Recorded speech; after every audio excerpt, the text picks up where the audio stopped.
Bonsoir à tous et bienvenue pour cette table ronde sur le thème GFX redéfinir l'image.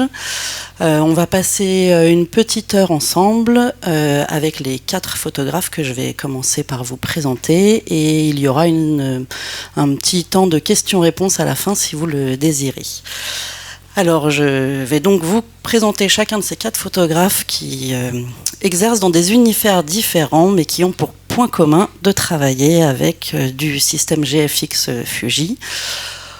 Honneur aux dames, je vais commencer par Magali, donc Magali Delporte. Magali, tu es portraitiste de presse, tu réalises donc des portraits qui sont publiés avec des articles pour illustrer des interviews, des sujets sur des personnalités, on peut dire.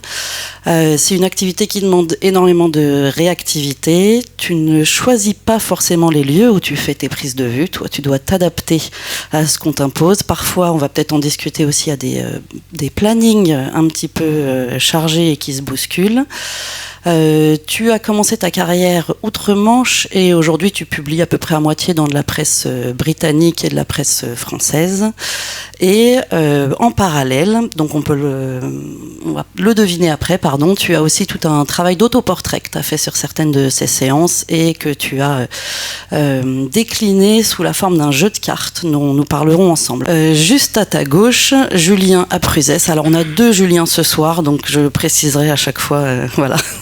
Donc Julien Apruzès, toi tu es photographe plasticien, tu diriges un studio de photographie et de direction artistique, tu alternes entre projets de commande et projets éditoriaux. On va revenir d'ailleurs ensemble sur un projet qui vient d'être publié cette semaine dans le magazine De l'Air. Tu travailles essentiellement en studio et tu prépares beaucoup tes prises de vue avec des dessins conceptuels, ce qu'on va pouvoir voir ensemble. Donc on peut voir déjà quelques-unes de tes réalisations sur les images. Juste à ma gauche, Jonathan Bertin, toi tu es ce qu'on peut dire un photographe du quotidien qui met en valeur le banal dans une atmosphère onirique. Tu es aussi vulgarisateur sur YouTube et sur Instagram et tu fais beaucoup de pédagogie.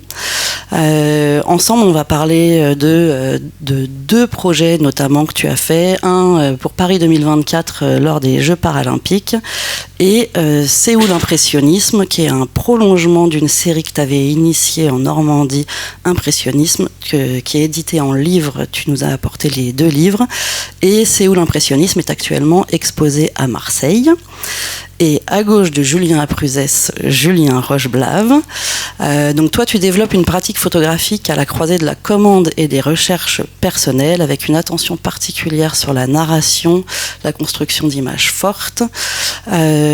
Tu travailles aussi bien sur des campagnes, et là par exemple sur les images qui sont ici, on peut voir une campagne pour le PMU, ce sont les 2 photos qu'on voit à gauche. Pour les maillots de l'AS Monaco, qui est la photo qu'on voit en bas à droite.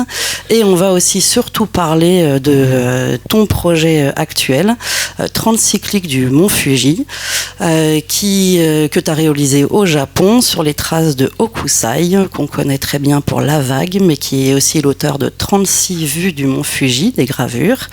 Et c'est un travail qui est entre un hommage et une réinterprétation et que tu vas aussi éditer en livre très bientôt, quand l'impression sera terminée. On va développer cette conférence, puisque donc vous l'avez vu, ce sont des univers qui sont assez différents les uns des autres, mais quand on a préparé, il y a des choses qui sont revenues chez chacun de vous 4, qui était cette histoire de narration dans la photographie, cette narration qui s'effectue à différentes étapes, et je vous propose qu'on aborde cette conférence du coup dans une suite un peu chronologique, qui commence par tout ce qui est réflexion avant la prise de vue, et on enchaînera ensuite sur la prise de vue et sur la dernière narration qui s'effectue au moment de l'editing et de l'interprétation des images. On va commencer avec toi, Julien Apruzès, et ce que tu qualifie de dessin conceptuel. Donc toi, tu fais des dessins préparatoires. Tes prises de vue, elles existent presque déjà avant la prise de vue, avec des masses, des poids, des couleurs, des formes. Est-ce que tu peux nous expliquer un petit peu, notamment par rapport à ces 2 images qu'on voit là, qui correspondent à une commande pour Maison Berger et Lolita Lempicka, avec ce dessin préparatoire et l'image qui a été finalisée? Bonjour. Merci de m'accueillir. En fait, du coup, ça c'est une des dernières commandes que j'ai réalisées pour Maison Berger Lolita Land Picard. Et ce que je trouve intéressant, quand on travaille en commande, on a du temps. On peut pas se dire qu'on est pressé. Je peux pas dire je suis pas dans les mêmes contraintes que Magali.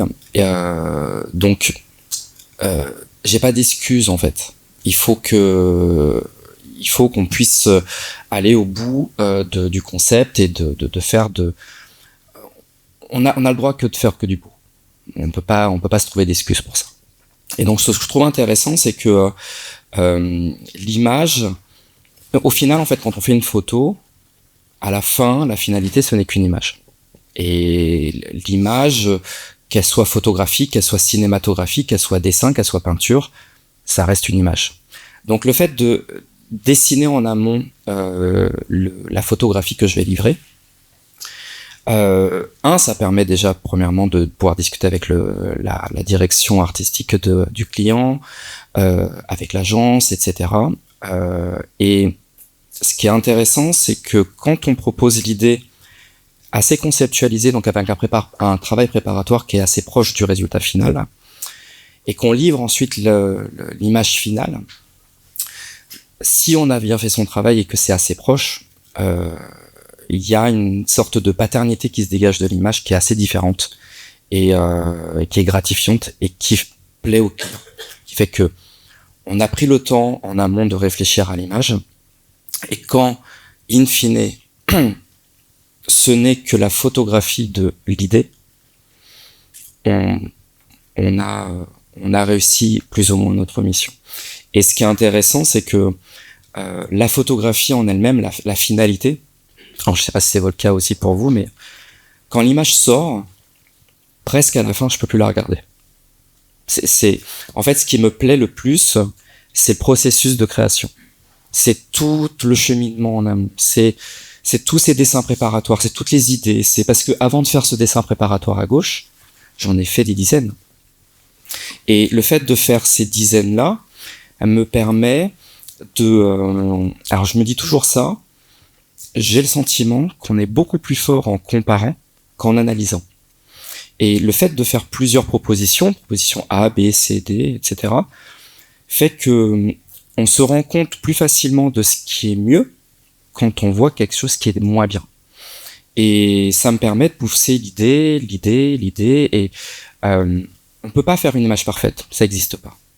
Mais juste le fait d'être dans un processus, d'essayer de chercher la perfection, je trouve que c'est ça qui est plaisant, et c'est ça qui est passionnant. En fait, on va s'améliorer, c'est ça. Si on n'atteint pas la perfection, en tout cas, on fait mieux. Et on a un deuxième exemple aussi qu'on peut montrer, c'est cette image qui a été faite donc toujours pour Maison Berger, mais avec Philippe Starck.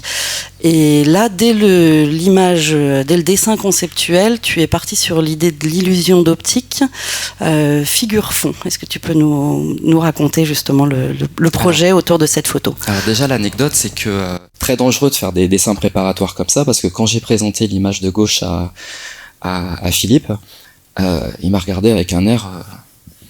Du coup, j'ai une tête d'œuf ou. Oui. Donc c'est assez problématique, mais l'idée c'est que c'est basé sur une illusion d'optique qui est connue depuis la nuit des temps. C'est une illusion d'optique qui s'appelle figure fond. C'est que quand on a une grande masse inerte, très peu contrastée devant, le cerveau absolument le mettre derrière. Et donc, quand on shoot en fait au travers donc le dessin préparatoire de gauche, la finalité, on devait le faire en shootant au travers d'une découpe qu'on avait fait c'était sur du PVC. Et donc je shootais devant la découpe de PVC était devant Philippe. Et l'idée c'était que il fallait trouver les bonnes proportions pour que ensuite l'œil place cette masse qui était devant derrière, et que l'illusion découpe le corps. C'est ça, qu'il ait l'air d'être tronqué. Voilà, c'est ça. Et ça se passe au millimètre près. Et ça, c'est pas possible de faire in situ. Donc, au dessin préparatoire, le fait de faire un peu plus grand, un peu plus petit, que les courbures soient légèrement différentes, faisait qu'à un moment donné, pile, ça y est, l'illusion fonctionne. Et une fois que j'avais mes cotes, le fait de le faire après en prise de vue était beaucoup plus simple. Ce qu'il faut savoir, c'est que l'image de droite, j'ai pas de temps. Là, je suis un peu plus dans ta configuration, j'ai 15 minutes pour shooter. Alors, pour pas mentir, j'ai 1h30 de préparation, d'installation de studio, etc. Mais quand Philippe arrive, j'ai 15 minutes. Et au final, on a shooté en 12 minutes, on a fait 10 images. Et sur les 10 images, on a choisi celle qui convenait le mieux pour son visage. Voilà. Merci.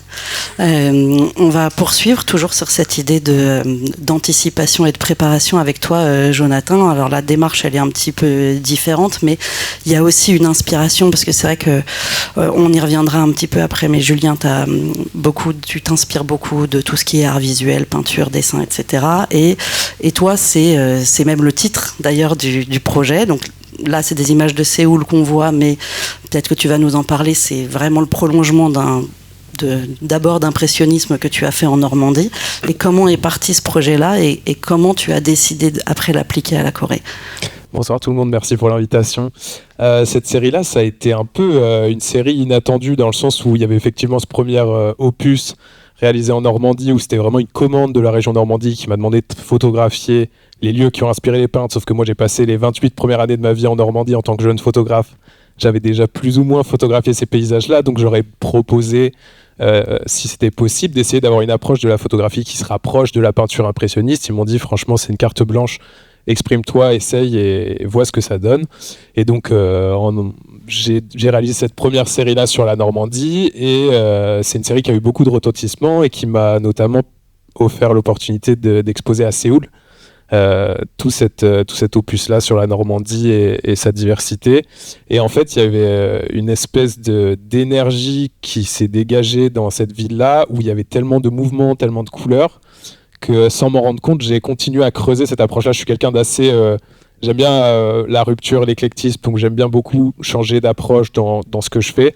Et je pensais que j'en avais terminé avec l'impressionnisme, mais en fait, quand je suis rentré de cette immersion, je suis resté 40 jours à Séoul, j'ai réalisé que dans mes images il y avait beaucoup de mouvements, il y avait cette espèce d'effervescence qu'on retrouvait pas forcément en Normandie, et ça venait compléter le propos. Donc à partir de ce moment-là ça a eu sens pour moi et j'avais envie de faire coexister justement ces deux univers, le paisible du paysage normand et la densité, le côté un peu électrique de Séoul. Et c'était vraiment une volonté de prolonger pour moi cette approche-là. Et en termes de couleurs, je me suis dit qu'il y avait tellement... En fait, le sujet était déjà tellement là, il y avait tous les éléments qui simulent ma créativité. Donc je me suis dit aussi comment est-ce que des peintres de l'époque auraient pu s'exprimer dans ce genre d'environnement-là, une ville très moderne, très urbaine, très colorée. Et c'était un peu la quête de ce sujet-là. Je te remercie. On va donc passer à toi aussi, Julien. Donc, on part de la Corée, on va au Japon. Pas très loin. Et là, voilà, c'est ça. Alors, on n'est pas tout à fait dans le même type de projet puisque toi, tu es parti d'une œuvre existante qui t'a demandé beaucoup de travail déjà d'étudier cette œuvre existante. On en discutait tous les deux, il y a plus de la moitié du boulot au final que tu as fait avant toutes les prises de vue. Et donc l'idée a été de rendre hommage à Hokusai, de venir reproduire en quelque sorte, mais tout en réinterprétant. Et est-ce que tu peux nous expliquer à quel moment tu t'es dit je vais refaire ce type d'image et pourquoi ce projet ? Oui, bien sûr. Bonsoir tout le monde. C'est en fait un projet qui est né, qui s'est imposé naturellement à moi. Quand je suis parti au Japon en début 2025, je me suis retrouvé, pour ceux qui sont déjà allés au Japon, à Kamakura. C'est le premier endroit pour voir le mont Fuji lorsqu'on part de Tokyo. Et donc je vois le mont Fuji et je le vois face à la mer.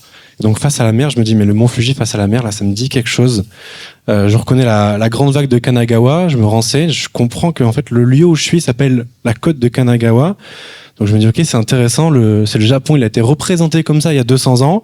J'apprends que c'est une image qui appartient à une série, les 36 vues du mont Fuji. Et je me dis mais ça serait vraiment chouette de comprendre comment est le Japon aujourd'hui, comment il est 200 ans après sur les mêmes lieux. Et donc je fais cette recherche et je pars dans cette, moi aussi, une forme de quête de retrouver les 36 lieux, les lieux exacts là où Hokusai est allé pour représenter le Japon il y a 200 ans. Là où lui, c'était une commande en fait de son éditeur pour représenter le Japon dans le quotidien avec le mont Fuji comme témoin du Japon. Je pars dans cette quête de représenter donc le Japon en 2025 et de m'intéresser à ce qui restait, à ce qui a changé, à la tradition. Finalement, un peu la tension qu'il y a. Donc oui, il y a des images là où bon, ces deux, elles viennent raconter quelque chose de complètement différent parce que d'un côté, j'avais une contrainte technique qui est d'avoir le mont Fuji en rouge, où en fait c'est un phénomène météorologique hyper rare au Japon, c'est que quelques fois dans l'année, il fallait un tout petit peu de neige mais pas trop, ça c'est des contraintes vraiment techniques, où à droite c'était m'intéresser à ce qui reste de l'activité de la pêche, là où il y a 200 ans au Japon c'était une activité dangereuse, et Hokusai le représentait comme ça. Aujourd'hui la pêche au Japon c'est une activité de loisir, c'est plus une activité qui nourrit les gens, donc c'est plus le même rapport. Et je crois que sur la slide d'après, on le voit là aussi, au rapport au travail, où à gauche, il y a des choses qui sont restées comme le bateau, la forme du bateau, les textures face au mont Fuji, ou à droite, quelque chose qui m'a énormément marqué quand j'y suis allé, c'est de là où il y a 200 ans, les travailleurs construisaient des tonneaux face au mont Fuji, les lieux sont des parcs d'attraction. Et ça m'a marqué, et c'était ce parallèle, oui, entre le Japon d'Hokusai et le Japon de 2025. Mais du coup, tu n'es pas allé te balader en te demandant à quel moment tu allais avoir quelque chose qui allait te parler. Comment tu es allé repérer ces endroits qui avaient servi aux gravures? Google Maps, chercher des images, je sais pas, tu es allé mettre des points sur la carte en te disant je veux organiser comme ça? J'ai fait tout ce qui était possible. J'ai fait tout ce que vous pouvez imaginer pour retrouver des lieux. Alors j'ai eu la chance d'y être une première fois, donc j'ai recherché. Et puis ensuite, il y avait très peu de documentation en ligne. C'était vraiment très dur de retrouver les lieux. Il faut savoir que sur les 36 de Hokusai, les 36 ne sont pas des lieux exacts en termes de dimension. Ça reste un artiste. Il a pris des libertés sur la taille du mont Fuji. Donc par moment, en retrouvant le lieu exact où il y avait le bateau de pêche, je comprenais pas pourquoi lui, le mont Fuji, était plus petit que moi. En fait, mais ça reste un artiste qui a joué avec des dimensions. Moi, mon but ici, c'était de créer du dialogue, donc j'ai pris le lieu comme ça. Mais je me suis baladé, je me souviens, je me baladais sur Google Maps sur mon ordinateur chez moi. Je me disais, mais je comprends pas pourquoi on voit pas le mont Fuji. On devrait le voir, je suis en plein devant. Mais en fait, le jour où Google Maps, ils sont venus pour faire cette image-là, mais il y a un nuage énorme. Donc il est pas visible. Le mont Fuji, ça reste une montagne qui n'est visible que 60 à 70 jours par an. Donc c'est extrêmement difficile de comprendre. Et il faut arpenter. Donc j'ai arpenté les lieux, je notais, j'avais des lieux, des jours uniquement dédiés au repérage pour comprendre en fait. Comprendre, est-ce que c'est le lieu exact? Est-ce que c'est le même endroit? Qu'est-ce qui a changé? Qu'est-ce qui n'a pas changé? Je te remercie.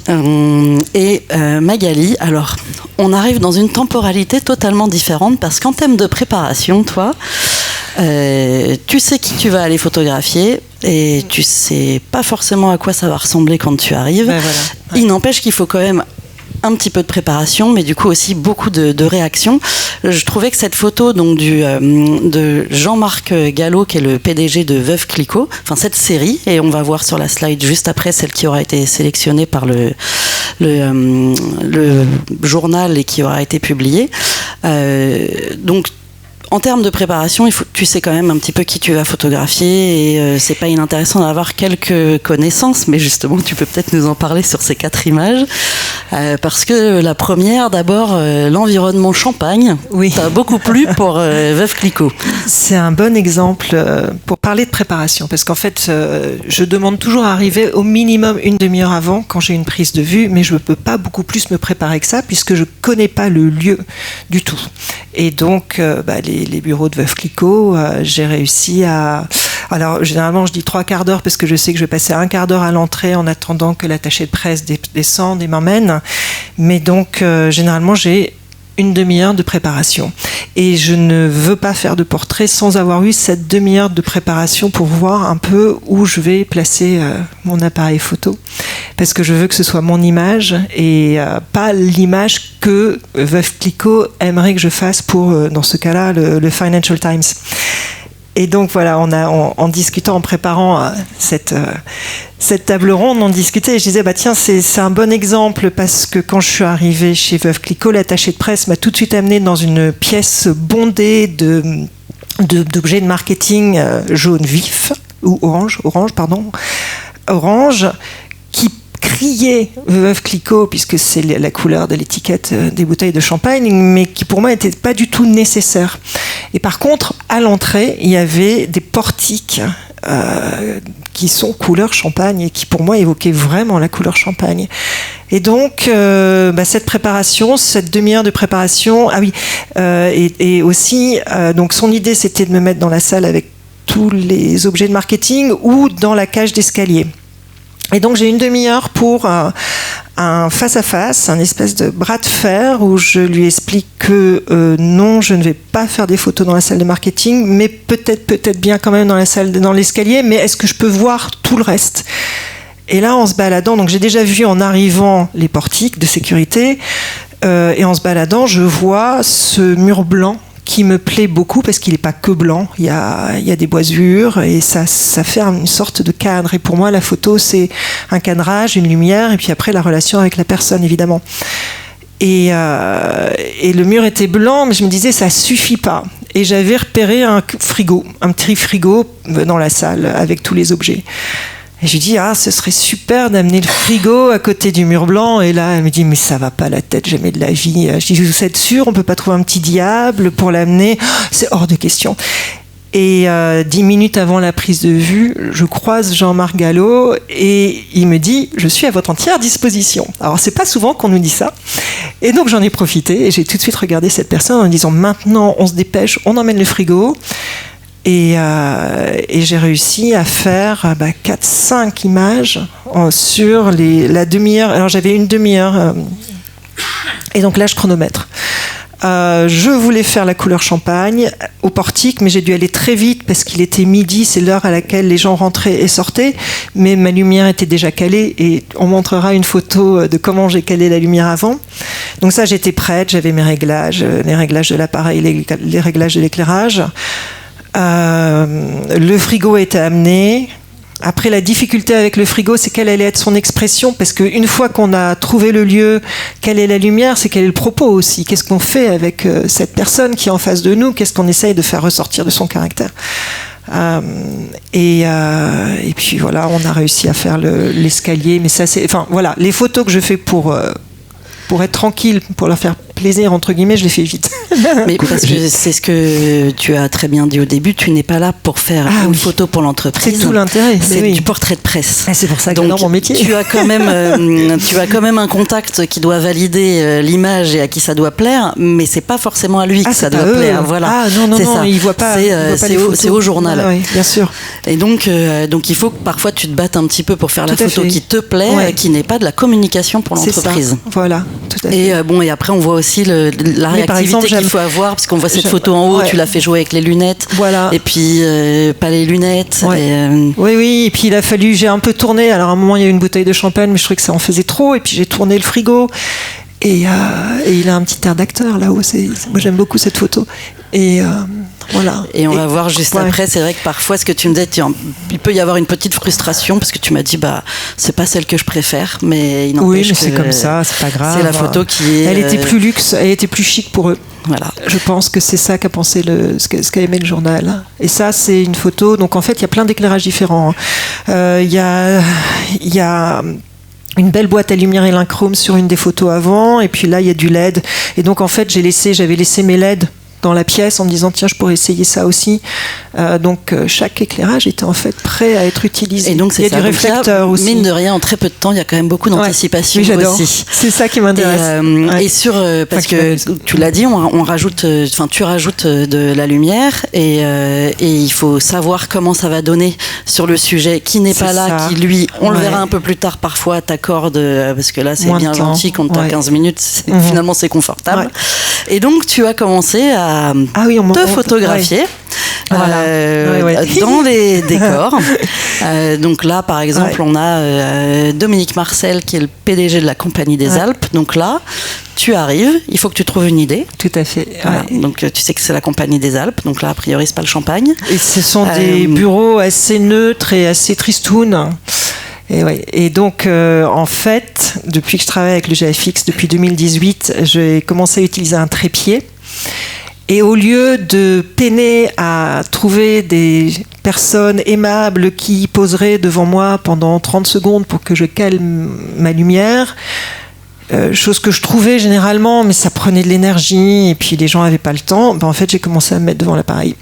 Et donc cette photo-là, elle est assez ancienne, elle date de 2018, j'avais encore les cheveux longs. Et l'idée aussi, c'est ce que j'aime dans ce métier de photographe de presse, c'est que il y a beaucoup de il y a pas mal de commandes et qu'on ne sait jamais ce qu'on va trouver. Donc c'est des défis permanents. Et donc à la Compagnie des Alpes, il y avait un mur végétal. Ensuite, j'ai trouvé des cubes en bois. Et juste avant que le PDG arrive, j'ai trouvé une paire de bâtons de ski ou de rando. Et voilà. Et ça, c'est... Quand j'arrive à faire des images comme ça, je suis contente. Alors, on a encore un autre exemple ici avec l'écrivain britannique Jonathan Coe. Ouais. Et puis, moi, je voulais qu'on voit celle-ci parce que tu es assise, donc les gens se rendent pas compte, mais tu es très grande. Et donc, c'est intéressant parce qu'il y a aussi cette anticipation de se dire, là, c'est Agnès B. Je sais pas si tu l'as croisée avant. Qu'elle était assez voilà, c'est ça. Et en fait, ce qui est génial, c'est que dès 2018, je pose l'appareil sur un trépied. Et donc, je commence à utiliser mon corps. J'appelle ça de l'autoportrait par nécessité. C'est pas mon intention de faire un bel autoportrait. Mon intention, c'est de savoir comment je me débrouille quand j'ai la personne dans les mains, en face de moi. Et donc, maintenant, je me fais... En fait, ça apporte une dimension de travail d'auteur à un travail de commande de presse. Et j'ai toujours un peu... Je fais des travaux. Mon travail d'auteur, généralement, je le fais quand je peux pas travailler en presse. Donc, si je suis malade, si je suis enceinte, s'il y a le Covid, des choses comme ça.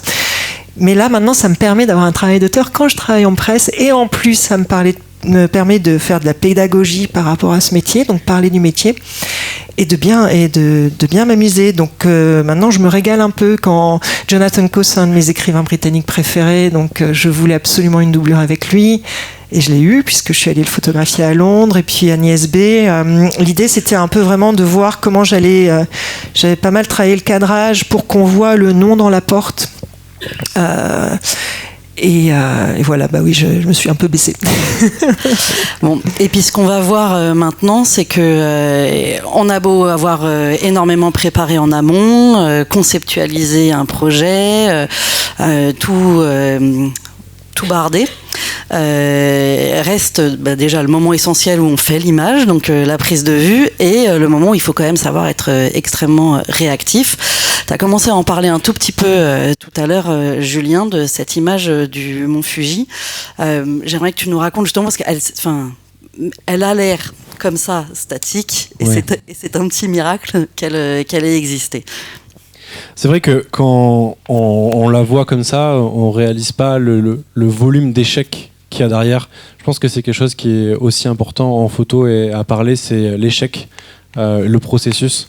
Je pense que c'est quelque chose qui prend peut-être plus de dimension quand en fait on fait cette photo qui est documentaire ou quand on a cette posture contemporain, quand on est en extérieur, évidemment, quand t'es en studio, Julien, toi ton échec, t'es en studio pendant 1h30 et en fait ton échec, tu avances, donc tu trompes, tu changes ta lumière, tu bouges, tu recommences. Tu parlais du PVC et en fait tu vas rebouger ton sujet derrière et ça c'est chouette parce que de minute en minute tu progresses vers ton image. Moi je peux pas fonctionner comme ça parce que là sur cette photo sur la nature, c'est pas de minute en minute que ça va progresser. C'est un phénomène naturel qui se passe que quelques fois au Japon, qui implique d'avoir une vue complètement dégagée. Il faut pas un nuage. C'est vrai que Okusa, il la représente avec des nuages par esthétisme, mais en réalité, il faut une vue complètement dégagée. Parce que grâce à cette vue dégagée, la lumière du lever de soleil vient taper sur la montagne, avec un moment de l'année particulier, parce que le soleil ne se lève pas toujours au même endroit. Donc ça se fait que sur les mois de juillet, août, septembre, début octobre. Alors ça, le moment de l'année, tu avais pu anticiper un petit peu en te disant donc je faut pars que à ce moment. sois dans ce créneau-là. Ouais. Et malgré ça... En fait, malgré ça, moi j'y vais.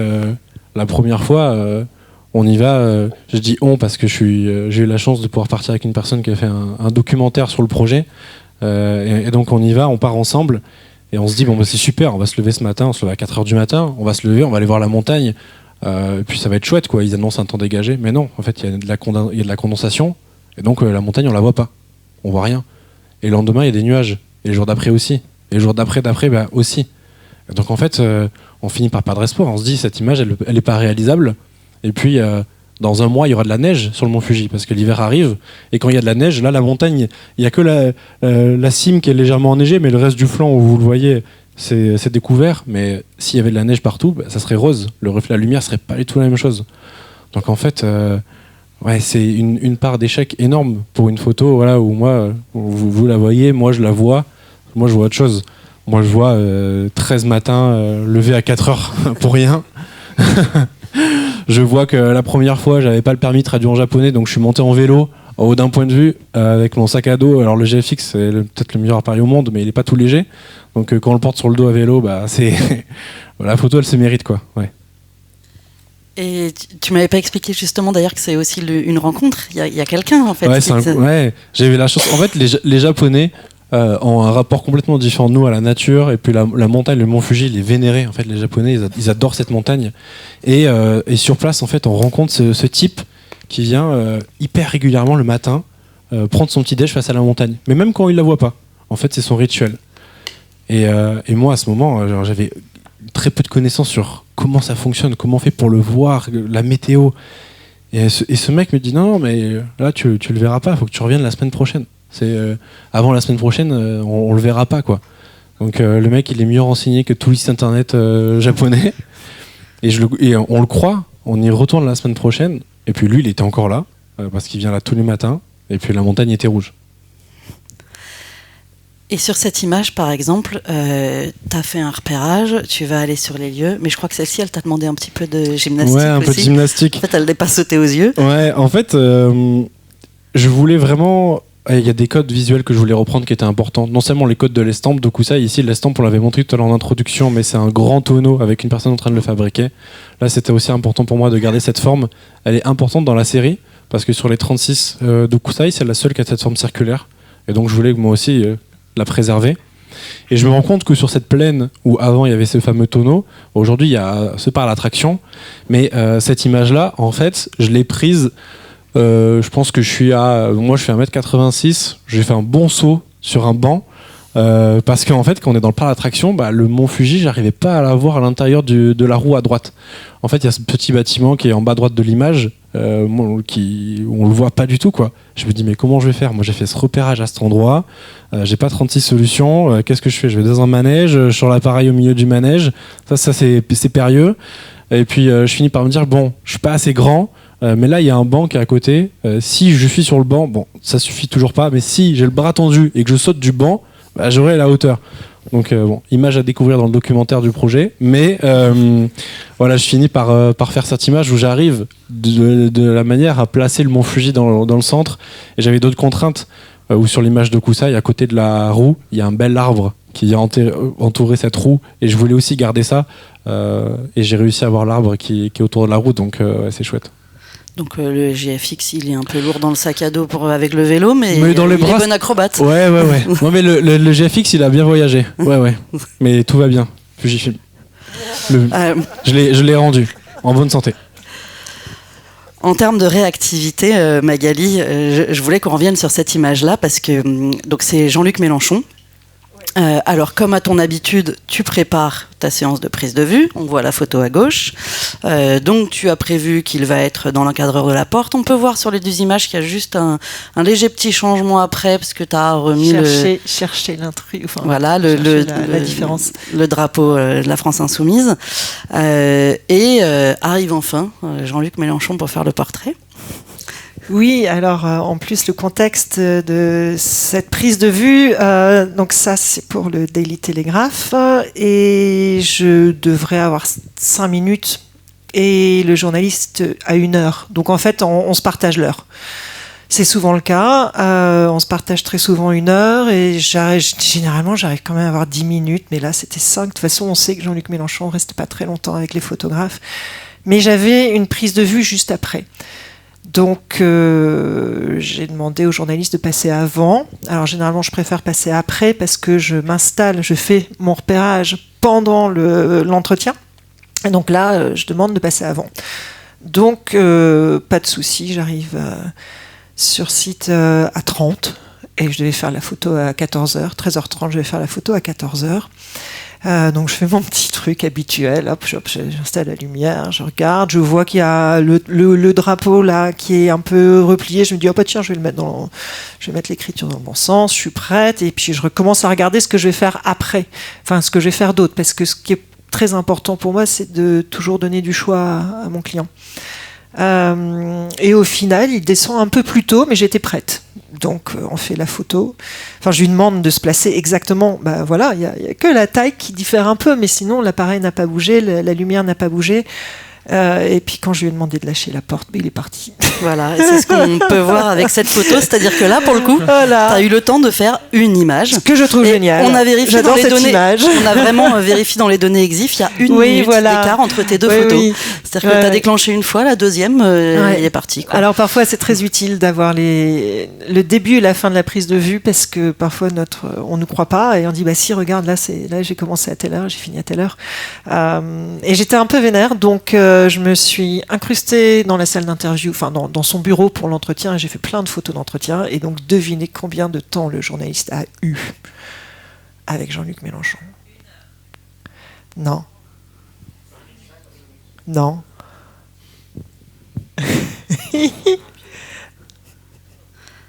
Il est 2 heures. Il a eu 2 heures. Et après, j'ai dû. Alors, il a eu 2 heures, donc moi, je suis restée 1 heure. J'ai fait des photos d'interview. Il est hyper très théâtral, ça partait dans tous les sens. Il me remarquait pas du tout. Et donc, j'étais en train de secrètement espérer qu'à la fin de l'entretien, comme ça se passait bien, il m'octroierait. De quoi faire une photo très rapide dans son bureau pour avoir un autre portrait, mais en fait j'ai dû partir sur mon autre prise de vue, et après Henri, le journaliste, m'a dit tout compte fait je suis restée 2 heures, donc voilà, il y a des moments comme ça, mais c'est pas grave. Bon, et c'est amusant, ça dit, parce que dans l'imprévisible, cette photo, heureusement, tu l'as faite quand même, parce qu'elle raconte beaucoup de choses. Voilà, et ce qui est génial, c'est que comme toi, comme tout le monde ici, on a tous des anecdotes à raconter derrière chaque photo, et c'est ça qui est génial aussi. Enfin, j'aime beaucoup les anecdotes.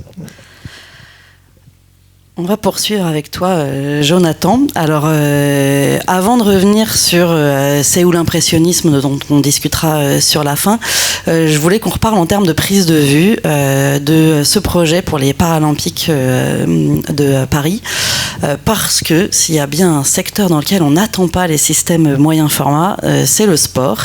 Et pourtant, tu ne l'as pas subi, c'est un choix d'y être allé avec ce matériel. Et donc, je voulais que justement tu nous racontes, alors peut-être revenir un petit peu aussi sur la genèse, pourquoi ce choix, et puis sur cette mise en pratique et ces parties de la partie prise de vue faite à cette occasion.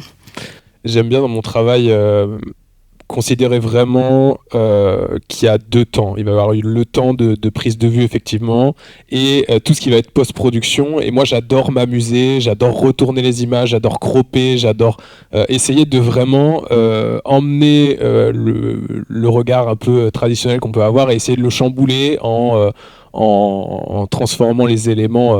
Je fais pas du gros Photoshop ou quoi, mais c'est juste retourner, essayer d'aller prélever vraiment des éléments, et ça apporte une autre lecture, un autre regard. Moi, j'ai plus l'habitude d'être dans des environnements. Je fais beaucoup quand même, je travaille sur le quotidien, donc ça va être la rue, etc.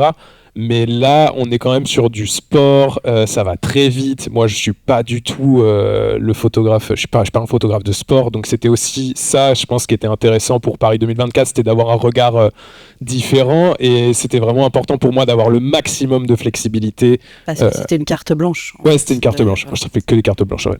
Je rigole. Mais c'était une expérience, je suis très reconnaissant d'avoir eu ce moment-là. Moi, j'adore justement m'attaquer à des sujets auxquels j'ai pas forcément l'habitude. Et là, pour les Paralympiques, il y avait vraiment tellement challenge déjà de photographier un événement qui a autant de renommée. Il y a tellement de sports différents. Je me levais le matin, je regardais le planning et je me disais bon, on fait quoi comme sport aujourd'hui? C'était vraiment assez exceptionnel de pouvoir travailler dans ce cadre-là.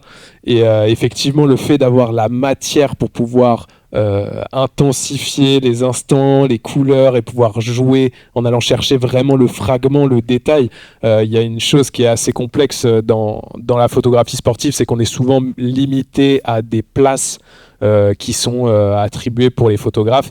Et en fait, ça, tout de suite, ça vient conditionner la prise de vue avec une puissance, chose à laquelle moi, j'ai pas forcément l'habitude. J'aime bien me balader à chaque fois que je suis dans un environnement et imaginer un peu comme dans une map de jeu vidéo en 3D où je peux aller un peu partout. Là, non, avec le sport, on peut pas aller partout, sinon on se fait virer, je pense. Et c'était vraiment un exercice assez intense et je suis très content parce que on arrive après les Jeux Olympiques, les Paralympiques, on a déjà vu beaucoup d'images, on a l'esprit qui est très envahi d'énormément de clichés. On arrive sur ces stades qui sont immenses où juste pour trouver le point de vue photo, vu que moi je suis pas habitué, bon après je me suis fait des copains qui m'ont donné et des copines qui m'ont dit si tu veux aller là-bas faut passer par là, mais même des fois j'arrivais, moi c'était mes premiers événements sur les JO, il y en a qui avaient déjà fait les JO et je découvrais des points de vue que je connaissais pas. C'est un labyrinthe, faut s'imaginer à chaque fois juste pour arriver au bon endroit.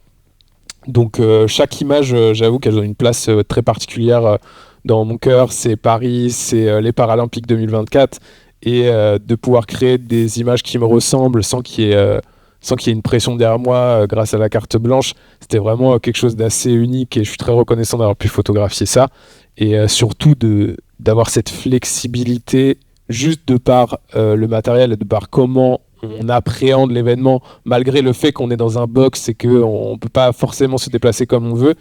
C'était vraiment un exercice assez intense et justement d'avoir cette liberté-là de par le GFX, ça m'a ouvert pas mal de portes.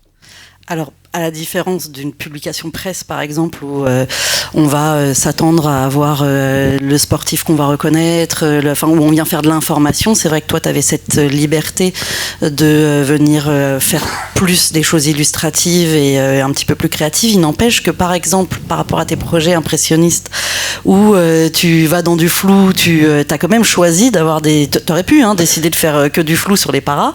T'es parti quand même pour faire des photos nettes et il faut être sûr que le matos se suive, mais t'y es parti sans inquiétude vis-à-vis de ton matériel, en sachant qu'il allait tenir la route.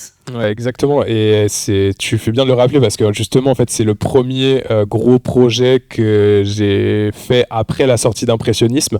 Et en fait, j'avais tellement besoin de me prouver que je savais faire des photos nettes que je me suis vraiment attelé à la tâche. J'ai sorti une série. Bah justement, en fait, j'ai une série nette des Jeux Paralympiques et j'ai une série floue. Mais pour sortir la série floue, j'ai attendu 1 an que tout soit calmé et pour me dire j'ai fait des flous, c'est bon, maintenant je me sens à l'aise, je vais les partager. Mais c'était important pour moi de travailler surtout sur le sport et j'ai trouvé aussi que sur ces jeux-là, il y avait énormément de photos floues déjà, du coup j'avais envie de proposer quelque chose d'un peu différent. Et c'est ça, j'allais dire, la difficulté aussi, c'est de se démarquer. Ah ouais. Et surtout quand on est comme ça sur des cartes blanches, où en fait ce qu'on attend de toi, c'est que tu te démarques, exactement. Pas que tu sois capable de faire une photo nette où on reconnaît le sportif, etc.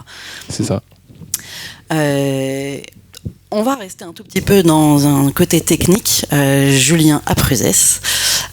Donc là, on va découvrir quelques images de l'édito qui vient d'être publié dans le magazine de l'Air. On verra ensuite toutes les photos de l'édito juste après, les unes après les autres.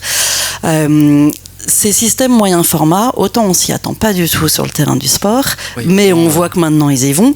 Ça a toujours été le domaine du studio. Et donc, quand on a commencé à en discuter, j'étais pas vraiment surprise que tu utilises des grands capteurs en studio, mais jusqu'à il y a pas si longtemps que ça, on imaginait que c'est parce que c'était des boîtiers un petit peu lents, dont les autofocus n'étaient pas hyper rapides. Et quand on en a parlé, toi, tu m'as raconté justement sur cette séance en me disant, écoute là, tout ça, j'ai utilisé un système rapide qui n'a rien à envier au plus petit format. Est-ce que justement, alors peut-être déjà commencer par nous raconter, parce qu'on voit quelques images, même si on va le voir en entier après, comment il a été prévu, et on voit qu'il y a des modèles sur ces images et comment on s'est organisé la séance de prise de vue. Alors déjà, je pense que j'ai besoin de au moins 6 mois de repos pour reprendre une série comme celle-là. Ce qu'il faut savoir en fait, c'est que donc j'ai écrit le thème. Je discute avec le magazine de l'art pour leur proposer en fait du coup un édito. C'est ça, peut-être pour expliquer pour les gens qui sont pas familiers, c'est que quand on fait un édito dans un magazine, c'est pas totalement une carte blanche puisqu'il faut être d'accord, mais tu vas avoir de la place pour publier un projet personnel. Il y a une sorte de ligne éditoriale du magazine, donc on achète un peu toutes les archives, on épluche, on regarde, et puis on a une carte blanche enfermée. On a une carte blanche enfermée dans une ligne éditoriale du magazine, et donc j'étudie un peu ça, et puis j'écris un petit texte, et de ce texte, voilà, sort une histoire que j'ai envie de proposer. On me dit go. Mais en fait, c'est toujours le problème, c'est que l'idée, elle est facile sur papier, et une fois que j'ai le go, c'est là où je me dis, est-ce que j'ai réfléchi à tout, à comment le faire?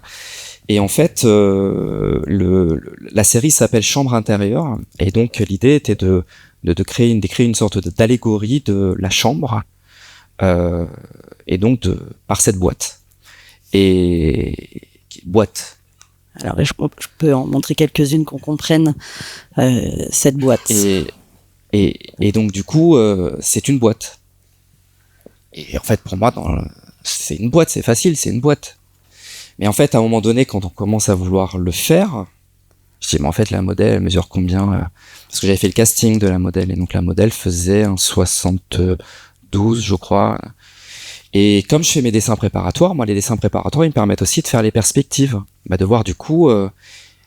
parce que le dessin, si tu peux revenir à la toute première, par exemple, ouais, bien sûr. Voilà, sur ce dessin-là, l'espace négatif qui est au-dessus de sa tête et le plafond, ça, je l'ai en tête. Ça fait partie de la composition de l'image. Mmh. Mais pour avoir ça en vrai, en fait, c'est une boîte qui fait 2,50 m de haut, sur 2,50 m de profondeur, sur 2,50 m de large. Et là, j'appelle ma femme, je dis, mais dis donc, on ferait pas ça en AI? Ce serait pas plus simple ou Elle me dit, bah non, il faut y aller, quoi. Et donc, en fait, au moment où le magazine me dit, bah go, il faut y aller, et je crois que j'ai 2 semaines, 3 semaines, un peu moins de 3 semaines pour tout préparer. Et je commence à faire des devis chez des set designers, des chefs déco pour construire cette boîte et tout, et je reçois des devis normal, mais ça rentrait pas dans un budget d'édito, en fait. Je dis, bon, on va la faire à l'ancienne, hein. C'est parti pour les tutos YouTube à 2h du matin. Et c'est ce que tu me disais, t'as même fait une formation. Vlatipak, Juju qui arrive à Leroy Merlin à 9h le dimanche, je dis bonjour, je voudrais devenir ébéniste. Qu'est-ce que je dois acheter? Donc pour la blague, je suis arrivé à la caisse avec mon premier, comment on appelle, tu sais, la combinaison bleue, hein, la première le bleu de travail. Le bleu de travail, la scie sauteuse, tout. Je dis, ça va pas être si compliqué que ça quand même, construire du bois.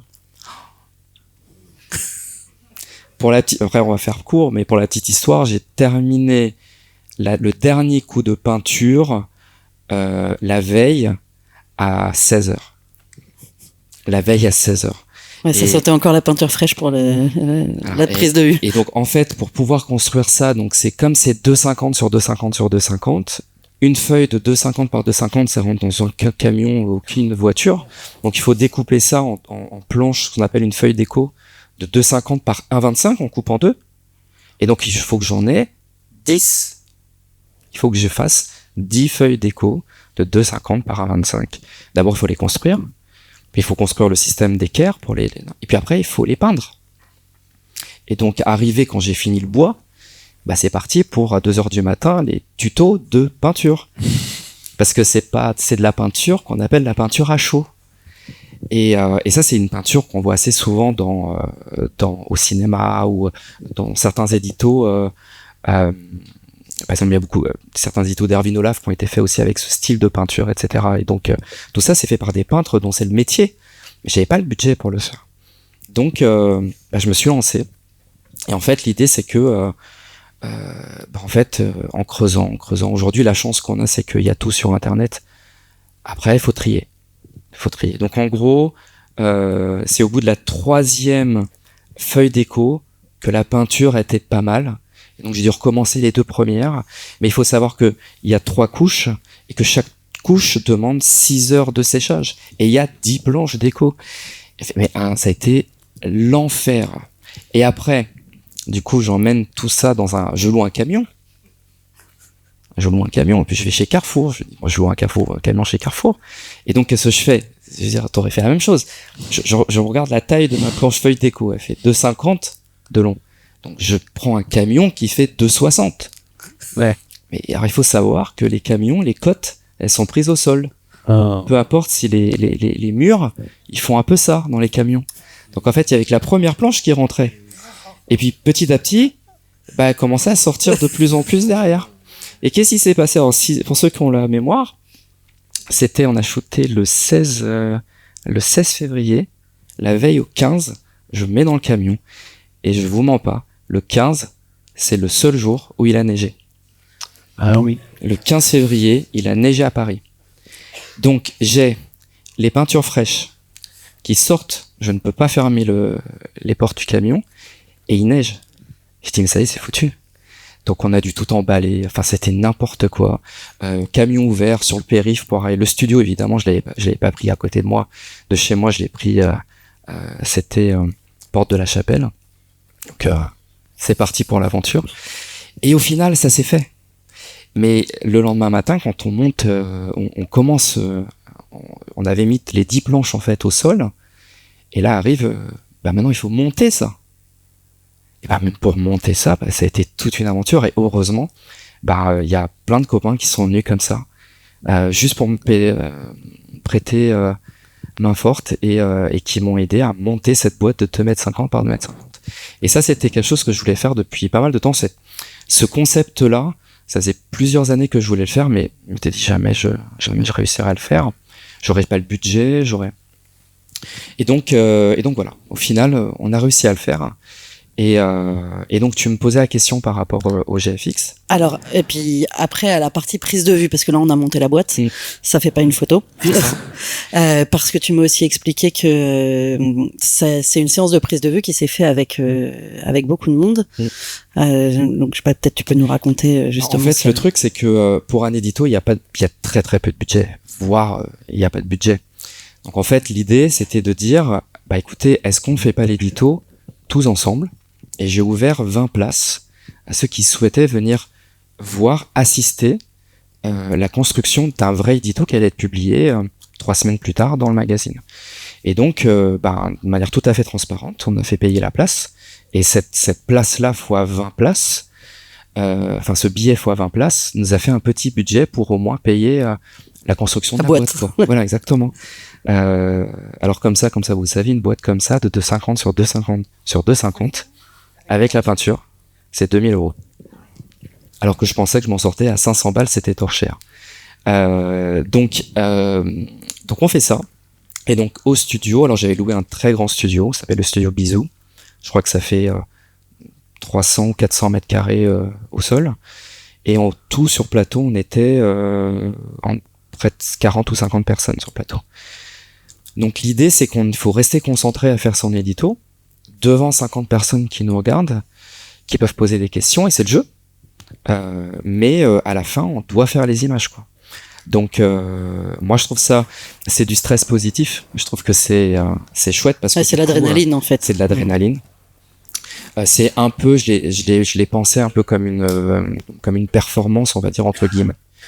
On fait devant des gens. Et c'était vraiment, ça c'est vraiment journée de rêve. Journée de rêve. Alors que c'était vraiment très très mal parti. Et on en avait parlé de ce qui m'avait surpris en fait sur ce shoot-là, c'est que je travaille au trépied, moi, beaucoup. En fait, j'ai un peu une manière de travailler, un peu à l'instar du peintre, c'est que comme en studio, c'est moi qui crée l'univers qui est devant, je pose plutôt en fait mon appareil photo comme si je posais mon chevalet. Je pose mon appareil photo sur un trépied, et c'est plutôt les choses dans le cadre que je bouge, plutôt que l'appareil photo. Donc je pose l'appareil photo, et donc ensuite On positionne la boîte, on positionne les éléments, on positionne la modèle. Ce qui n'était pas possible avant, c'est que pour shooter avec la modèle, on lui a fait faire beaucoup de mouvements. Typiquement pour ici, il y a le mouvement en fait de la robe.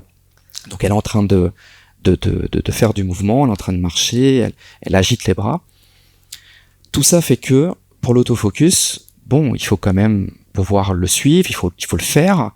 Et au moyen format, il y a quelques années, ça c'était le point noir en fait. Et il y a quelque chose qui est sorti et qui est devenu vraiment extrêmement bon depuis la version 2. Il est sur les dernières générations. Ouais. C'est que moi avant c'était gimmick, ça je l'utilisais jamais. Il y a le tracking de l'œil. Mais je pensais que moi ça marchait pas. Pour moi le tracking de l'œil c'est le truc de l'iPhone. Pour moi ça marche pas ça pour un moyen format. Et en fait on l'a essayé il y a quelques mois. Et on s'était dit bah on tente. Et puis on compte le nombre de déchets qu'on a sur la journée. Pour ceux qui étaient présents pendant cet édito, on a shooté pendant 7 heures, je crois, dans la journée. On a eu 0 raté. 0. C'est-à-dire en fait que je ne m'occupe plus de l'autofocus. Je déclenche et l'autofocus est toujours en train de traquer l'œil et avec l'option de l'œil qui sera le plus proche caméra. Du coup, je n'ai plus cette contrainte technique et je ne me concentre plus qu'avec de l'image. Et ça, pour moi, ça a été vraiment un game changer dans le travail. Alors donc on a vu quelques images. Bon là sur le suivi de l'œil, c'était moins utile sur celle-ci. Voilà. Et après cette séance de prise de vue, on en arrive à toute cette partie justement sélection d'images. Toi tu l'as dit, il y a beaucoup. On va rester un petit peu ensemble. On va voir toutes ces photos de l'édito. Là, ce qui est intéressant, et c'est vrai qu'on en a parlé tous, c'est qu'est-ce qu'on fait après la prise de vue. Quand on a toutes ces photos, il y a vraiment cette seconde narration. Il y a le travail de l'editing. Qu'est-ce que je garde parce que qu'est-ce que je vais venir raconter avec ces images. Avec chaque image, qu'est-ce que je vais recadrer. On en a déjà un petit peu parlé sur les Paralympiques. Et puis, qu'est-ce que je vais apporter comme colorimétrie à mon image. On le sait, une image brute aujourd'hui, c'est pas vraiment acceptable. En fait, il faut vraiment venir y mettre sa patte. Et c'est ce qu'on va venir voir avec tous les 4, avec différentes images que vous avez faites. Donc là, on va regarder un petit peu cet édito. Alors, il y a un truc qui est intéressant aussi dont on n'a pas parlé, c'est dès le départ, t'avais donc il y avait ce cheminement sur l'histoire de la chambre d'enfant. Il y avait l'inspiration de Marcelo Fuentes, c'est ça, ouais. Donc il y avait aussi un environnement coloré en fait que tu avais déjà repéré. Le point de départ, c'est que souvent le point de départ il est très peu souvent narratif au départ. Le point de départ d'une série, c'est soit des blocs, des masses, soit des couleurs. Et je suis en train de lire un livre de Fuentes et donc je tombe sur une peinture qui m'interpelle juste en termes de masse et de couleur, en termes de composition, et voilà. Et je la mets de côté et cette image-là, cette peinture-là est le point de départ de toute ma construction, de toute ma pensée sur certaines lignes et certaines couleurs et certaines harmonies de couleurs. Et tout le reste, je vais raconter une histoire qui va découler de ces couleurs. C'est souvent dans ce sens-là que moi je travaille. J'ai plutôt un déclenchement d'abord au départ sur une idée de couleur, une idée de forme, et après, dessus, je vais venir coller une histoire que j'aimerais raconter. C'est plutôt dans ce sens-là que je vais travailler. Et donc en fait ici, l'idée, c'est... moi, en tant qu'adolescent, j'ai beaucoup passé de temps dans ma chambre. Moi, ma maman, quand elle me disait « T'es puni, va dans ta chambre », c'était le rêve. J'adorais aller dans ma chambre. Et en fait, je voulais, au travers de cette histoire photographique, proposer une sorte d'allégorie de ce petit passage cyclique qu'on a chaque nuit dans notre chambre, où on est confronté à toutes nos pensées, qu'elles soient positives, négatives, et ces moments où on peut prendre le temps seul de rêver, ou même au cours de notre vie de se retrouver face à nos propres doutes, mais seul. Et donc il y a toujours ce truc où on arrive dans notre chambre le soir, on est seul, et on doit passer cette nuit à confronter peut-être des choses qu'on rencontre pour la première fois, et passer cette nuit, se réveiller le lendemain matin avec peut-être une forme de maturité. Et l'idée, c'était de proposer une histoire de 15 images qui va raconter un peu ce passage presque initiatique dans ce huis clos qu'est la chambre. Et donc cette série s'appelle Chambre intérieure. La chambre intérieure. Et c'est aussi ce que tu me disais, du coup, sur tout ce travail qu'il y a derrière sur les fichiers par la suite. Sur les fichiers à venir, parce que t'as beau avoir peint avec la peinture à la chaux, avec les bonnes tonalités, etc., faut-il encore venir remettre cette dominante, cette colorimétrie et venir retravailler les fichiers à ton image. Et c'est là aussi où tu me disais, c'est pour ça que je travaille avec ce système-là. Enfin, tu m'as parlé du couple GFX Capture One, donc c'était vraiment aussi le combo. En fait, après il y a des avis qui sont un peu divergents sur ce point-là. Moi, je suis très de l'école cinéma, et pour moi, en fait, le sujet post-production ou post-production, ça n'existe pas en fait pour moi. À la fin, on fait une image. Peu importe que les couleurs aient été faites à la prise de vue, à la post-production, avant, après, on s'en contrefiche. À la fin, c'est une image. Un film aujourd'hui, toutes les couleurs sont faites en post-production. Elles sont faites au set design, elles sont faites avec le stylisme, et toute étape est importante pour créer les couleurs finales. Et les couleurs finales, je donne toujours cet exemple-là. Moi, quand je vais, mon musée préféré, c'est le musée d'Orsay. Quand je vais au musée d'Orsay, j'ai du mal à trouver une peinture en noir et blanc. Toutes les peintures sont en couleur. Et pour moi, la couleur est un sujet d'émotion infini. C'est-à-dire que sans la couleur, j'ai du mal à m'exprimer. Et donc, l'idée, c'est que la partie post-production, je la pense pas en tant que post-production. Je suis en train de terminer mon image. Que les images, que j'ai fait le maximum possible à la peinture, que j'ai fait le maximum possible au stylisme, à la post-production, c'est un jeu encore plus passionnant. J'ai la chance de travailler avec des pontes de la post-production, que ce soit nationale ou internationale, et ces gens-là, mais font partie des gens les plus passionnants avec qui je peux parler. Tu parlais, toi, du travail que tu faisais maintenant en tirage. C'est tous ces métiers-là où ce sont des gens qui sont passionnés, in fine, on est tous passionnés de la même chose, des couleurs. Moi, quand j'arrive en studio de post-production et que je m'assois avec, donc ici c'est David Martin, qui a fait cette post-production-là. Alors on travaille à 4 mains. Moi, je fais déjà une première passe, et lui fait sa dernière passe. Mais moi, quand je m'assois à côté de lui, je suis comme un enfant. Et on peut parler pendant une journée entière de couleurs. Et moi, ça, je trouve ça, mais c'est ce qui me plaît le plus. Et c'est pour ça que ce qui me plaît le plus, c'est tout le processus de création. Après, quand l'image elle est finie, la première chose à laquelle je pense, c'est la prochaine série, en fait. Julien, on en a discuté aussi, puisque tu m'as énormément parlé de l'importance de la colorimétrie. Alors j'ai envie de dire, dans ce projet, encore plus, parce qu'il y avait cette idée de partir de la gravure, de partir d'un sujet de départ qu'avait déjà son style. Et tu m'as aussi dit que c'était la moitié de ton travail. Ouais, je rejoins beaucoup ce qu'a dit Jonathan tout à l'heure sur la part que prend la post-production. En plus, ici, sur ce projet, j'avais vraiment une double intention, parce que d'un côté, il y a documenter, malgré tout, même si c'est de l'estampe, Hokusai documentait le Japon d'il y a 200 ans. Donc c'était important à travers mes images de documenter le réel, mais je devais aussi créer le pont avec l'estampe, là où c'est particulier, hyper particulier, parce que ça reste du dessin et c'est énormément de texture.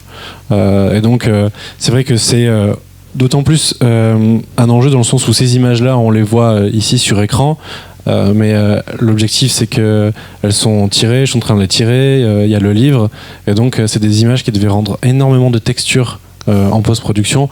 On le voit ici aussi, je pense que ça se voit beaucoup sur le grain dans le ciel, ça se voit même sur le mont Fuji, la texture qu'il a, c'était en fait essentiel sur cette post-production là. C'était pour moi finalement j'avais 2 moments clés. C'était le moment de retrouver le lieu exact de documenter le Japon tel qu'il était à cet endroit, et puis derrière de le révéler à travers la post-production, de révéler l'intention que pouvait révéler aussi Hokusai via l'estampe. C'est ce qu'on voit un petit peu là sur ces images-là. J'ai l'impression que, en fait, on sort un peu de l'image numérique du coup quand on est à ce moment-là. On vient y rajouter de la matière sur cet objet de départ qui est informatique, en fait. Je ne sais pas si vous êtes d'accord un petit peu avec ça, parce qu'on va le voir juste après. Il y a ça aussi dans les images, dans le traitement que tu apportes à tes images, Jonathan. Je sais pas, il y a cette idée un peu de leur donner quelque chose de plus matériel qu'aux photos numériques. Je rejoins Julien. Je pense qu'on a un peu... après, on est arrivé dans une génération, nous, on est assez digital, et là, moi, je sais que depuis maintenant 2-3 ans, le fait de concrétiser tout le travail qui a été amorcé et de le mettre sur le papier, effectivement dans le cadre d'exposition, mais déjà juste à titre personnel, je trouve ça essentiel de redonner de la matérialité à l'image, et justement ça permet on regarde sur 1000 écrans aujourd'hui, mais quand c'est imprimé, quand c'est sur le papier, c'est ce que c'est, ça ne bouge plus et c'est figé. Et je trouve que c'est important pour reconsidérer son travail, de lui apporter ce support, de pouvoir choisir le papier. Un papier va dire quelque chose sur une image qui est totalement différente en fonction du choix. Et en l'occurrence, pour cette série-là, moi j'ai voulu me rapprocher de la peinture, donc je suis allé chercher un papier un peu spécial, un peu satiné avec des reflets métalliques, et quand on les voit en vrai, ces images-là, c'est des grands tirages, parce que c'est une série où justement on peut plonger dans la matière, d'où aussi le fait de travailler avec le GFX, c'est que il y a 2 échelles de lecture. Il y a celle où on va être très loin, on va avoir la distance et on va plus percevoir le mouvement qui est dégagé dans l'image, et il va y avoir cette deuxième lecture où on va être plus près, où on va être plus dans la matière, dans ces espèces de pigments, de couleurs, de grains. Et pour moi, c'était essentiel justement d'avoir cette liberté d'expression-là. Et le numérique, effectivement aussi, faut imaginer, pour la série sur Séoul, j'ai pas trop les chiffres, mais pour la série sur la Normandie, dans le livre, il y a 54 clichés. Et le catalogue entier avec toutes les images, il fait 16 000. Donc beaucoup d'essais pour avoir le mouvement exact, pour avoir cette intention-là. Faut s'imaginer, essayer de voir le monde au ralenti et d'anticiper les mouvements en fonction des lignes. À chaque fois, c'est moi qui vais venir créer le mouvement avec mon appareil en fonction du sujet qu'on va photographier. Si c'est un objet qui est statique ou une course hippique, ça va pas être la même chose. Là, pour les passages piétons à Séoul, il y a une espèce de temporalité, de rapport au temps qui était assez intense. Donc, ouais, effectivement, c'est avoir cette liberté-là et d'avoir tout ce cheminement, ça rejoint ce que tu disais tout à l'heure, où il y a une temporalité qu'on n'a pas forcément quand on voit l'image là, mais c'est des heures et des heures passées à essayer pour en retenir une. Et je sais que moi, pour certains clichés de la série Impressionnisme, ça a été peut-être 1500 photos pour en retenir une. Donc c'est pas forcément d'attendre le bon moment, c'est de créer le bon mouvement et d'avoir ce bon rapport, parce qu'en fait si c'est trop mouvementé, c'est trop abstrait, on est un peu loin de la réalité. Et là l'idée c'est justement d'avoir cette espèce d'entre-deux où les images sont encore lisibles et où on se plonge dans ce mouvement-là. Et c'est vrai que vous m'avez tous les deux expliqué que dès le départ sur vos projets il y avait l'ambition du livre. Alors après, l'exposition, elle n'était pas forcément prévue, toi, c'est ça a été... si, l'exposition, elle était prévue. Et c'est le livre qui n'était pas prévu? Si, à chaque fois, en général, j'essaie toujours série, expo, livre. Et parce qu'il y avait aussi, là, sur l'expo, tu me disais, il y a des tirages qui sont faits en 80-120. Ouais, grand tirage. Et même grand tirage. C'est vrai qu'on ne pense pas ces images de la même manière en fonction du support sur lequel elles vont se retrouver. Surtout, je trouve, au moment de la post-production. Je pense que c'est le moment où on pense complètement... En fait, à partir du moment où on sait que son image avait tiré sur papier, le rapport à l'image n'est plus le même. L'intention, comme le dit Jonathan, selon le choix du papier, ça révèle complètement l'image. C'est sujet à notre interprétation. Donc, ouais, évidemment, je pense que c'est surtout ce moment en fait, qui est décisif. Ouais, c'est clair. C'est le fait de le concrétiser, de les voir en vrai, c'est pas un écran, on peut pas remodifier, on peut pas supprimer, c'est bon, c'est là. Il y a des gens qui vont être devant et qui vont voir tout ce qu'on a voulu exprimer. Donc c'est un moment qui est assez intense. Et moi, je l'avais pas vraiment. Je pense que c'est arrivé vraiment à partir de post-Covid quand j'ai commencé à faire des expositions, mais j'avais pas encore cette étape qui je trouvais très touchante. Et ça rejoint aussi le livre, c'est la même chose, sauf que là, on est sur un objet qui est plus petit où on peut feuilleter, mais cette matérialité de l'image, là, oui, c'est un plaisir. Et je pense que c'est vraiment un de mes conseils que je donne à tout le monde, c'est essayer de retrouver un rapport avec vos images, qu'elles existent juste pour vous avant d'exister pour les commandes, pour la presse, pour les autres. Quand je parle du numérique, c'est qu'il y a un moment où, oui, c'est un super outil parce que c'est malléable, parce qu'on peut les partager facilement, etc. Mais elles ne sont pas palpables.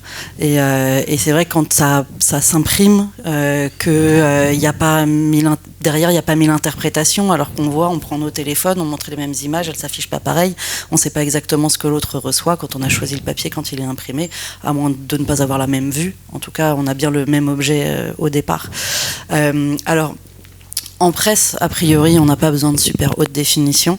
La presse n'a pas la réputation de faire des impressions d'une qualité extraordinaire, et surtout, tu n'as absolument pas ton mot à dire sur tout ça. Mais j'ai une petite image à montrer que je trouvais intéressante par rapport à cette idée, parce qu'au départ, quand on en a discuté, je me suis dit, tu fais du portrait de presse en moyen format. D'accord, bon, pourquoi 100 millions de pixels? Et puis, tu m'as parlé de cette séance, et là, je te dis, ça arrive souvent. Donne-moi les photos, parce que je trouve ça quand même vachement intéressant de voir entre ce que toi t'as fait. Alors, tu vas peut-être nous raconter d'ailleurs comment ça s'est passé, mais entre ce que t'as fait et ce que derrière ton client a fait. Non, mais pour en revenir au GFX et à la qualité des fichiers, quand je l'ai acheté en 2018, j'avais dit à Frank Post-Lawrence à qui j'avais écrit en disant je suis photographe de presse et j'achète un boîtier qui a une résolution incroyable, qui n'est pas du tout nécessaire dans ce métier, mais j'ai envie de quelque chose de différent, j'ai envie de me démarquer de mes collègues, j'ai envie de trouver une nouvelle façon de me poser pour travailler, de faire moins de photos. Mais en fait, j'ai une ambition cachée. Moi, je voudrais qu'un jour mes photos soient exposées. Et pour ça, elles doivent être grandes et de bonne qualité. Et entre-temps, on les retrouve recadrées dans des magazines. Et c'est très utile parce que sur ce portrait de Yann Arthus Bertrand, et le nom m'échappe de la personne qui écrit Merci Hervé Lebrun, la commande n'était pas du tout de photographier Yann Arthus Bertrand, c'était pas prévu qu'il passe en couverture, donc voilà, on a pu assurer avec cette image. Et quand par exemple je fais des commandes corporate, je lige toujours des portraits plutôt en plan américain avec un fond qui me plaît vraiment. Je laisse l'arrière de la tête plutôt propre, et très souvent la photo va être utilisée complètement recadrée. En mode photo d'identité. Ouais, malheureusement, mais bon, c'est pas grave. En tout cas, je leur livre des bons fichiers. Et juste, on va terminer là-dessus aussi dans l'usage des photos, c'est-à-dire que ces autoportraits, qu'au début tu as fait un peu pour toi, il y avait même un petit côté un peu provoque à un moment. Aime le photographe. Ah oui, ça. Oui. Mais il y a donc tu nous l'as apporté et je veux dire c'est intéressant aussi justement à un moment de se dire toutes ces photos que je fais, je vais en faire quelque chose. Elles vont servir à quelque chose. Et je voudrais rebondir sur deux choses en fait. Tout d'abord, c'est intéressant parce que tu donnes des workshops, tu fais beaucoup de workshops, tu fais des tutos, je crois que tu en fais peut-être aussi. Et pour le coup, moi, avec mon jeu de cartes, on a tous envie de transmettre en fait et de partager. Je pense qu'on est tous passionnés. Moi, je me sens extrêmement privilégiée de pouvoir travailler aussi régulièrement et voilà, parce que c'est comme si je voyageais. À chaque commande, j'ai l'impression de voyager, même si je quitte pas très souvent Paris. Enfin, demain, je pars en Bretagne très tôt le matin, mais voilà, c'est rare. Première chose. Et deuxième chose, oui, voilà, un format papier, quoi.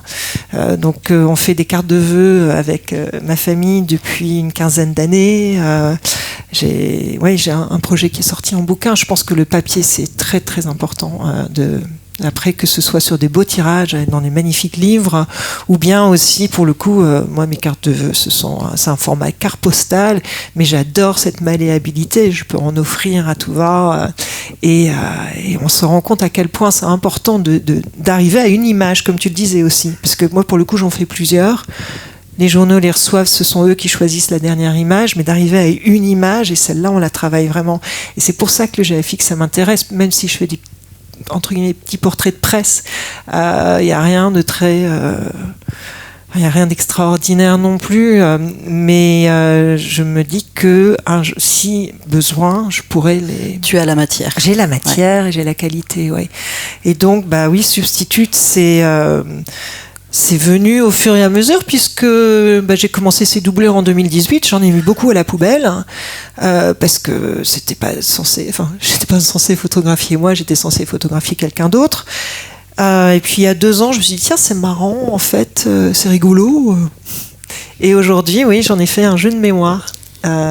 Et vraiment pour raconter toutes les anecdotes, comme tu parlais de la boîte, du Mont Fuji, pourquoi les contraintes, c'est important quand on fait des images, ça nous aide. Enfin, la contrainte, tu peux pas te placer où tu veux, c'est super important en fait, parce qu'on va chercher, en fait, l'idée quand on photographie, c'est qu'on va toujours chercher.